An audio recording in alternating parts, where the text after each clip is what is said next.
थांनाय जोंनि BTCनि बाजेट जितु फेब्रुवारि 11 थारिखआव जादोंमोन MLA इलेक्शननि सिगां दा बे बाजेटआव BTCनि बाजेटआव मोनसे जोंनि एडुकेशन सेक्टर हिसाबै माने भेन्सार स्कुलखौ प्रभिन्सियेलाइज खालामनो थाखाय मोनसे बाजेट खालामना हरनाय जादों आसामाव आरो दा बाहाय बे बाजेटनि सिगां जोंना BTCनिफ्राय मानगोनां रबिराम नार्जारी सार बिथांथ' EM जोंनिनो दा हाग्रामा महिलारी सारनि दैदेननायावनो मोनसे बिल बाजेट ड्राफ्टिं हरनाय जादोंमोन आसामनि गभर्नरसिम दा गभर्नरनि अनुमोदन हिसाबैनो चिफ मिनिस्टारनि अनुजायैनो बे बिल ड्राफ्टिंखौ सारिजालि नायनानै गावसोर अके राइट खालामहरदों बबेखौ दाननांगौ बबेखौ दोननांगौ बिनि अनुजायैनो BTCआव बे ड्राफ्टिं फाइलआ फैफिननानै बे बाजेटखौ थांनाय फेब्रुवारिनि 11 थारिखआव नैबे बे बोसोरनि 2026नि बेखौ बिल पास खालामनाय हरनाय जादों जोंनि एडुकेशन सेक्टरनि थाखाय दा बे बिल ड्राफ्टिंखौ पास खालामनानै हरनाय जानाय मथे दिनैहाय आसाम सरकारा बाजेटआव सोनानै लानांगौ जोंनि खावलायनाय बेनो नैबे 6 थारिख नैबे मासनि 6 थारिखनिफ्राय जानो थांगासिनो दङ जुलाइनिफ्राय बाजेटआ आसामनि बे बिधान सभायाव जोंनि बे BTCनि 6 सिडुलनि एरियानि बे जोंनि गोदोसोना थानाय फरायसालि माने सरकारि नङै फरायसालिखौ प्रभिन्सियेलाइज बा सरकारि खालामनाय होनांगौनि थाखाय जोङो दा खावलायहरनो नागिरदों जोंनि BTCनि मानगोनां हाग्रामा महिलारी सार आरो जोंनि एडुकेशन EM रबिराम नार्जारी सार आरो जोंना WBDनि मिनिस्टार दं जोंना चरन बर' बे सारखौ जों खावलायहरदों थाबैनो जोंनि बिलखौ पास खालामनानै होयो ओंखायनो जोङो बुंदों जोंनि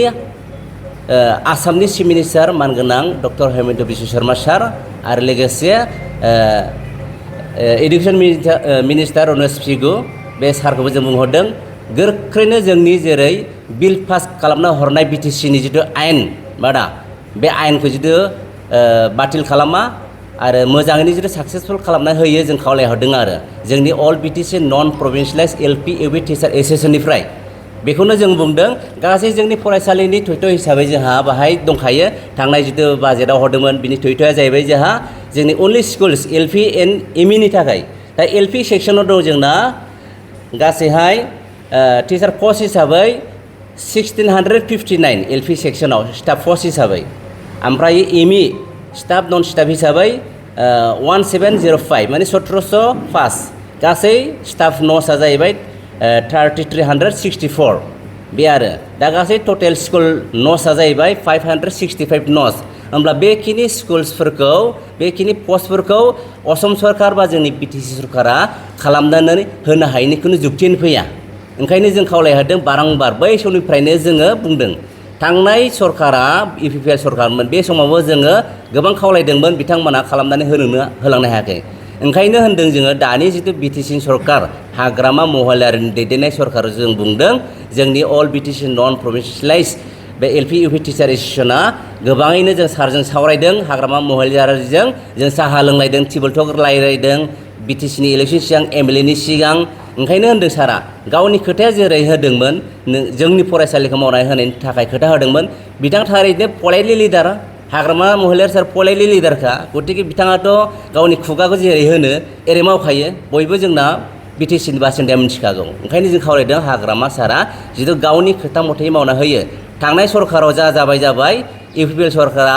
बे खुनु दिन मा जागोन बेखौ बुथुमनो हाला गोखै थाइजौखौ खनसेल फाननो हायो मोनसे अनुदान मोनसे एग्जाम्पल हिसाबै बुंनो हायो गोखै थाइजौखौ खनसेल फाननो हायो खननै फाननो हाया ओंखायनो होनदों हाग्रामा महिलारी सार नोंथाङा मोजां लिडार हिसाबै जोंनि प्रभिन्सियेलाइजखौ नैबे दानि फैगोन 6 थारिखनिफ्रायनो जानो गोनां